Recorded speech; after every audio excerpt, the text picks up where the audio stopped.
اور جنہوں نے پناہ دی اور مدد کی یہی وہ لوگ ہیں کہ جو سچے مومن ہیں۔ تو تاریخ سے معلوم ہوتا ہے کہ نبی صلی اللہ علیہ وسلم کو حضرت ابو طالب نے پناہ بھی دی اور ہر مشکل وقت میں ان کی مدد بھی کی۔ تو اس آیت کی روح سے یہ کہا جاتا ہے کہ وہ ایک سچے مومن ہیں۔ اس آیت کا صحیح پس منظر کیا ہے، اس کو واضح فرما دیں، شکریہ۔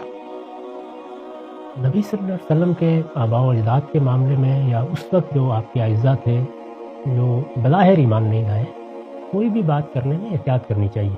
اس طرح کی چیزوں میں جب تک ہمارے پاس واضح معلومات نہ ہوں، اپنی طرف سے قیاسات کی ضرورت ہی کیا ہے۔ اس میں بہتر یہ ہے کہ وہ تعلق جو رسالت مآب سے ان کا ہے اس کی عزت کی جائے، اس کے احترام کو ملحوظ رکھا جائے۔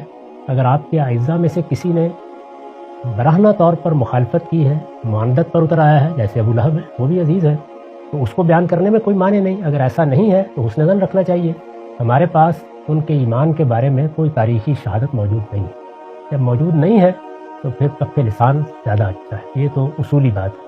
جس آیت کا آپ نے حوالہ دیا ہے، قرآن میں آیتیں الگ الگ نہیں لکھی ہوئی، یہ آیت ایک خاص سیاق میں آئی ہے، اس کو آپ پڑھیے نکال کے۔ اس میں بالکل واضح ہے کہ ہجرت کے بعد رسالت مآب صلی اللہ علیہ وسلم کو جن لوگوں نے پناہ دی، مہاجرین کو پناہ دی، آپ کے صحابہ کو پناہ دی اور پھر مدد کی آپ کی، اور وہی مدد ہے جو بہت سے مارکوں میں فیصلہ کن ہو گئی، یہ اس کا ذکر ہوگا۔